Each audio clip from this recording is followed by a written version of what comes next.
Well, hello and welcome to a special episode of Cascadia Mountain Weather. My name's Wyatt Mullen and I'm here with Kyle McCrowan. And we've been doing a couple of these seasons in review. In June, we looked at the 2023 to 2024 winter, and this time we're going to be looking back at the 2024 summer, looking at kind of what the weather looks like, how it might have felt differently than it actually was. And specifically, we'll be focusing on the June to September timeframe, which is kind of that core summer that we end up having in the North Cascades. We'll kind of highlight some elements of it.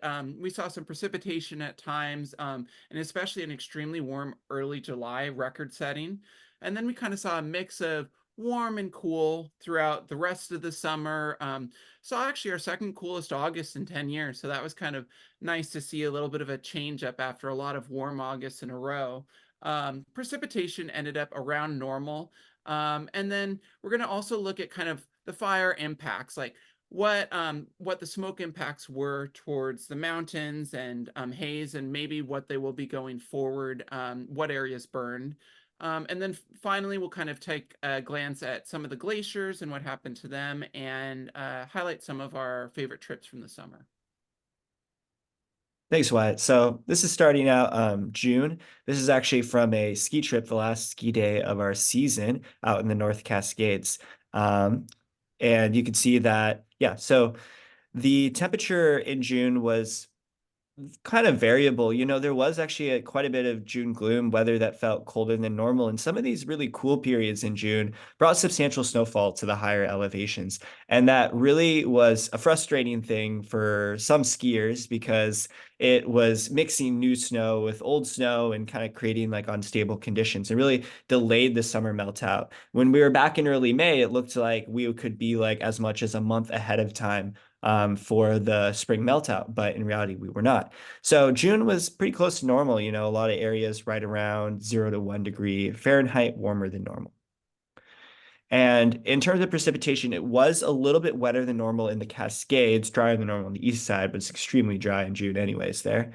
But, June is not a super wet month in general. So the fact that we were at, 150% of precipitation in a lot of the Cascades and Olympics doesn't mean that much. It just means we had like pretty seasonal weather. So now we're going to look at the snowtail meltout for Paradise. This is at 5,400 feet on Mount Rainier. And we peaked in our snowpack around the beginning of May, and we were, around 75% of normal. So that's definitely a pretty bad snow year for Washington. And the main thing that helped us out is that we had a cooler period through a lot of late May and early June that brought us closer to the standard meltout rate, which is that green line. And ultimately, we melted out about a week before normal. And the North Cascades is a very similar story, although the difference at the peak was even greater. Around May 1st, we were looking at more like 65% of typical snowpacks. So that's one of the worst snowpacks in the last 10 years for the North Cascades. However, once again, some cooler spring weather slowed that melt out. And once again, we melted out about a week early. Yeah, so once we got into July, it was kind of interesting because like the snow still hadn't, it was like in that process of consolidating. And then like right at the beginning of July, we got hit by this massive heat wave. Not quite as big as the heat wave a couple years ago, but we can look here. Once again, this is the temperatures for Seattle. You can see that we were actually below normal for the first couple of days of July, and then July 4th. And for the next week almost, we saw continually increasing temperatures up to almost 100 degrees in Seattle. Some places around the sound did get to 100. And then what was really unique about this heat wave is it just kept going. Like we didn't really drop below 80 for 2 weeks plus. In some places, almost 20 days. And so it was really interesting to see like the length of this heat wave, even though like later on we moderated a bit, but it was mostly kind of like mid 80s to low 90s for like 14 days. It was in some places about the hottest 2 week stretch on record in any month during any time of year. And it was close to that in Seattle, maybe the second warmest. But once we got into later July, we saw a lot more fluctuation with the temperatures. It remained warm to the south, but we ended up seeing a little bit of rain and some below normal temperatures later on. We can see that like kind of record warm or close to record warm element, looking at here once again at our map of Washington State, where you can see that the Western Cascades were about 5 degrees above normal for the for July, and this ended up being for the whole state about the second warmest July on record. A little bit cooler as we got closer to the water, where it wasn't in that top kind of 10% of values. But the east side certainly had that that warm summer or that warm July, as well as a little bit further south. So as we moved into August, we definitely had a shift in the weather pattern, as Wyatt said, late July and into August. In August, we had, definitely some variable temperature, but we had some periods of actually quite cold weather. There was a smaller heat wave in early August, but then we actually had a few weeks in a row of average to below average temperatures, including one day, August 23rd, that was just about record-setting cold. A high of below 60 degrees in Seattle in August, which is crazy. I think something interesting to see is that like even when the high temperatures were very depressed this summer, the low temperatures were not that abnormal. And that's going to play into the fact that the average temperature in August was actually still above average, um, around 2 degrees in most places. And I know personally, it felt like a cold August, but I think that just goes to show how we've gotten used to really hot August weather in the last few years, and that a slightly above average August feels cold. So then we can also look at precipitation. Well, August was wet. We got, 300% of normal precipitation, anywhere from like 100 to 300 in a lot of the Cascades and Olympics. And this made a huge difference with our fires because we had a lot of hot weather in July, and we definitely had some fires going. And this just put a tamper and really kind of almost an end to the fire season. Things didn't fully go out to the fall, but we saw very little burn and smoke activity after that. So it was, I think, a welcome relief for a lot of us who had a lot of, worry about is this, late summer going to be really bad again, like we've seen in previous years. So I think for a lot of people, the rain was appreciated. Yeah, we saw that rainfall in August, and like always the question is kind of what that portends for September. Do we see an instantaneous crash where it just starts raining a bunch? But we didn't really see that this year. We still saw some hot temperatures, like Seattle approached 90 again. I know at the beginning of the month or in August, we were a little bit wondering if we were going to get above 80 again. And after that, really, we stayed pretty close to average, with similar to kind of earlier in the summer, we saw some cooler than normal days, a couple warmer than normal days, a lot of kind of like cloudiness, marine layer stuff, a lot of 70s. And once again, kind of our temperatures that were a bit above normal, which allowed us to actually have another warmer than normal month. So even though we saw some rain and saw, not like any crazy heat waves, we ended up seeing like quite a warm month overall for the state. It was fifth warmest. Most of that was driven by some pretty high temperatures on the east side, where it tended to be about 5 to 6 degrees above normal, versus on the west side where it's closer to 3 to 4 degrees. But you can see that the Western Cascades did end up about 4 degrees above normal. Um, yeah. So now we'll take a step back and look at June all the way to September. This is the data for Diablo Dam. So this is in the North Cascades, around 1 to 2,000 feet, and it's in that west side, but kind of inner mountain climate, so it can get pretty warm and dry there. And there was a lot of variance throughout the summer, which is typical, right? Like averages are rarely, what actually happens.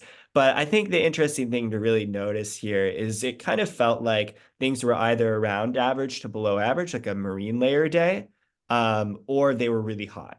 We saw very few days that were like bluebird sunny the whole day, but only 80 degrees or so. So it feels like that's become a trend in the last few years where if we do get those like high pressure systems and blocking weather patterns, we just zoom up to 90. And there isn't as much in between. I think it's also important to note how elevated the nighttime low temperatures were throughout a lot of the period.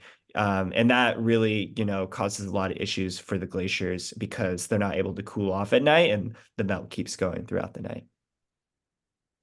So overall, we were eighth warmest on the period of record the last 130 years, but and it's generally kind of the same, throughout the state. Eastern Washington was a bit warmer, more like fourth or fifth warmest, and then a little cooler over the Cascades and the west side.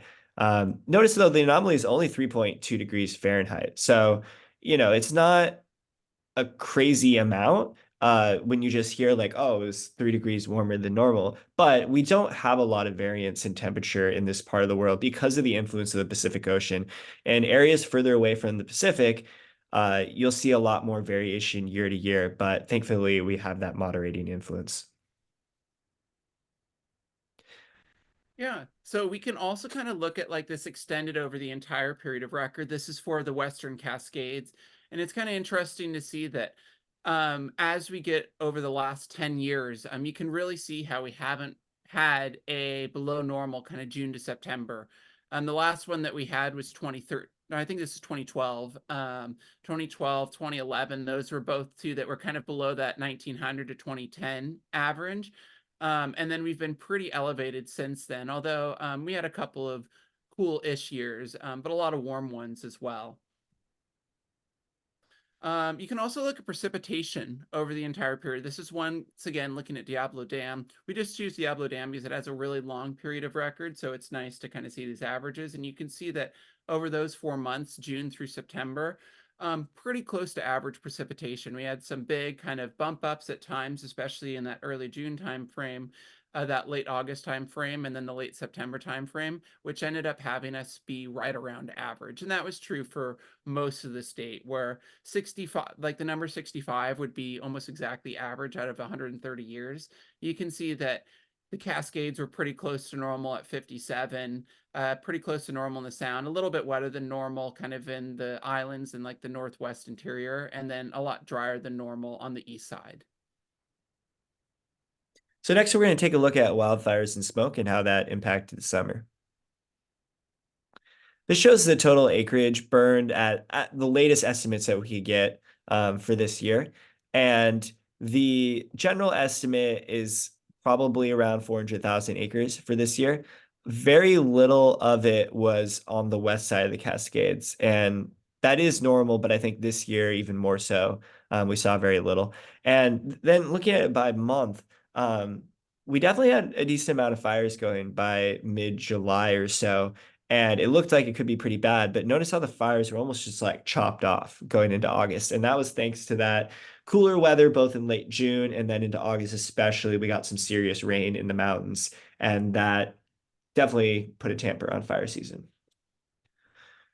Putting this in perspective, over the last 10 years, the reported acreage burn of about 150,000 acres was just like significantly less than average. But notice with the nature of these numbers, you have a few years that are outliers and a lot of acreage burns, and thus most years are going to be below average. But in reality, we're probably around the least or second least acreage burn in the last 10 years. So it definitely resulted in less smoke impacts than previous years. This looks at the whole state and like what areas were impacted by fires. A few notable fires. I would say there's one like kind of north of the Grand Coulee Dam area, Franklin D. Roosevelt Lake, and that kind of brush landscape that does tend to burn faster. We had the Pioneer Fire along Lake Chelan, which was definitely the longest lasting and most notable forest fire. Then we also had the Retreat Fire just west of Yakima that shut down Highway 12 for probably a month or so. And we had also the Williams Mine Fire near White Salmon, Washington, and Mount Adams.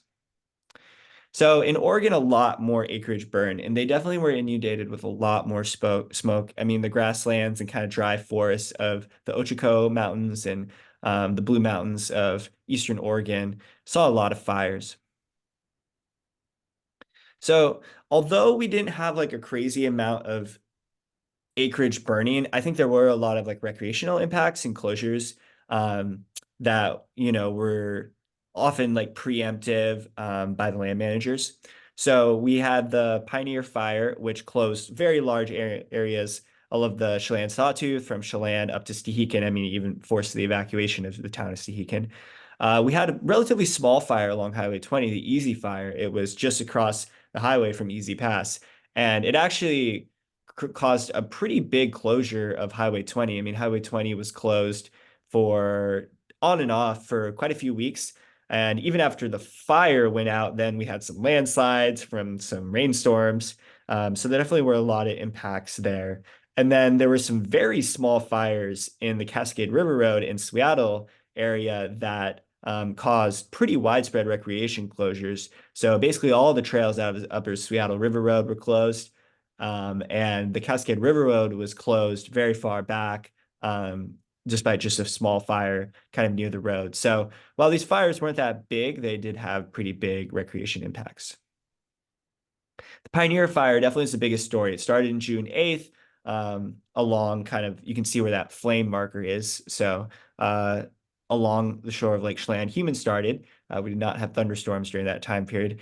And it burned through the very rugged, dry landscape of the Chelan Sawtooth, slowly burned its way up north towards Tehican. They had almost 2 months warning, and they did evacuate the town, and they also did a great job preserving the town. So props to all the firefighters who have been working on that for a long time.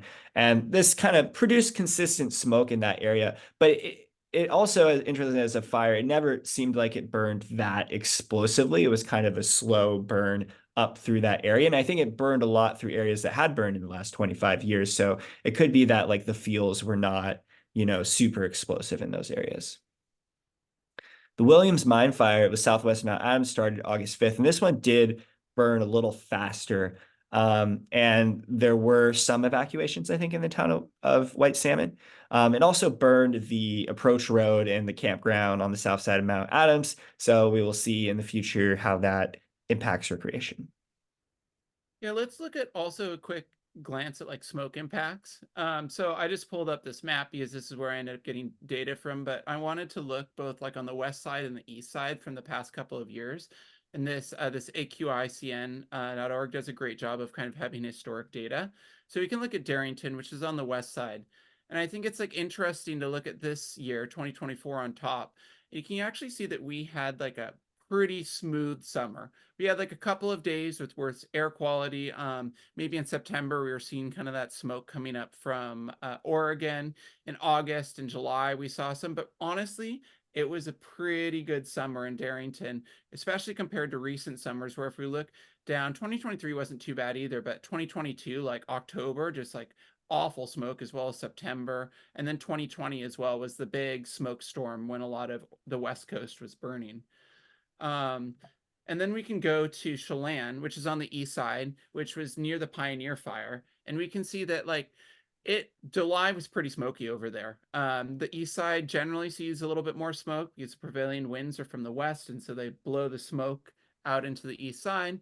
But July, as that Pioneer Fire is burning, we saw a lot of days with kind of poor air quality. But generally it wasn't like too terrible like previous years, where you can see that sometimes we were up in that kind of 2 to 3 to even above 400 range, which is like unhealthy for all groups. Our kind of final thing that we want to look at is at least how it responded to the summer was the glaciers. And so because it was a warmer than average summer, once again, we did see quite a bit of glacial melt. This is up on Bacon Peak, and this is just kind of highlighting what the glacier looks like from about 10 years ago. So, or about 10 to 20 years ago. And it's crazy to see how much has melted compared to today. This green line is that.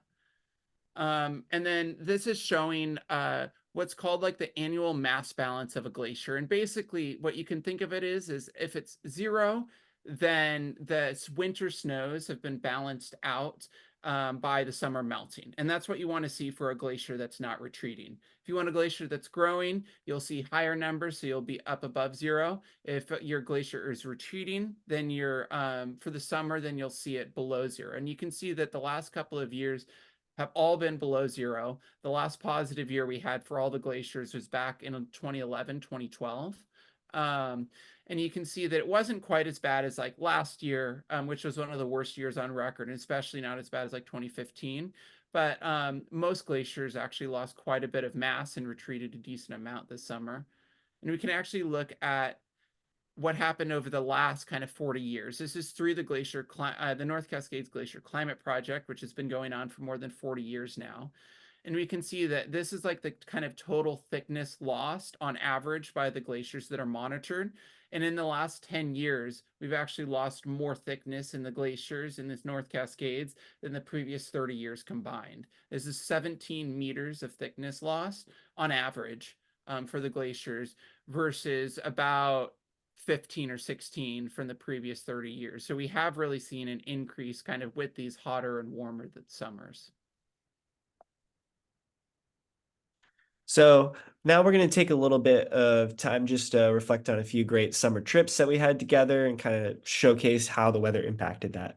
So this was from a 4-day trip that we did through the Pickett's Range, which is one of the most rugged, remote areas in the lower 48. Just beautiful, incredible mountain range. And we knew that going into it, we did this around July 4th weekend, that it could be interesting with the elevated warm temperatures. You'll remember that that was the start of that heat wave, and we went in with a snowpack that was like not very consolidated because it had that cool weather, even with some fresh snow in June. And so it definitely impacted our trip. You know, we never encountered any firm snow, but only on a few occasions did the post-holing truly get soul-sucking. So we managed to get through. It didn't feel unsafe or anything, but it definitely like slowed us down, and we had extremely wet feet at times. This is a trip from up to Gun Peak in the Wild Sky Wilderness that we did later in June. And you can notice the weather was later in July, and the weather was completely different in the second half of the month. You know, this was one of those days where the peaks kind of hung out in the clouds. And up on the summit that we were on, actually, we had to put on our jackets and we were stuck in the clouds. But it was also just like it felt so refreshing to like be a little cold, wear a jacket in the summer in the mountains, and even get a little bit of wet brush as we're hiking. Yeah, and then we also did a trip in early August up to BC. This is the Tantus Range. We did a long traverse of it, and it was interesting because I think what's been happening as we've been seeing these hotter summers is just like really been narrowing kind of that range when you can get out and like you have good snow conditions for going on these big traverses, especially in kind of glacial terrain. So a couple weeks before this, it's because we had that kind of that cooler than normal, or at least cooler and wetter June. People were still dealing with cornices and pretty difficult travel in this area, especially kind of on some of the ridges.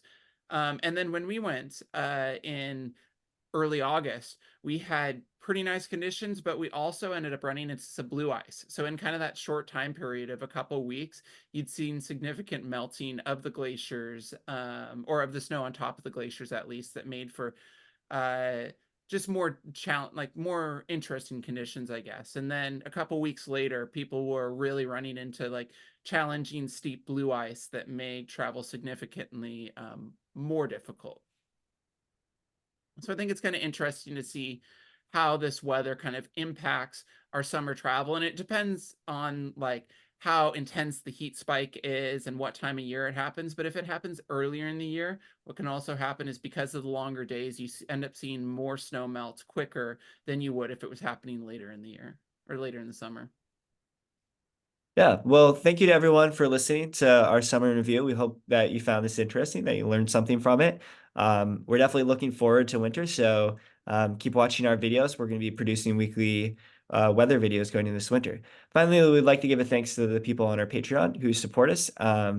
They, in return, get kind of like more specific advice weekly about, where to find the best snow over the weekend, what kind of activities to look to do. So if that kind of thing interests you, we encourage you to check out our Patreon. The link is in our show notes. So thank you to everyone, and we hope you had a great summer.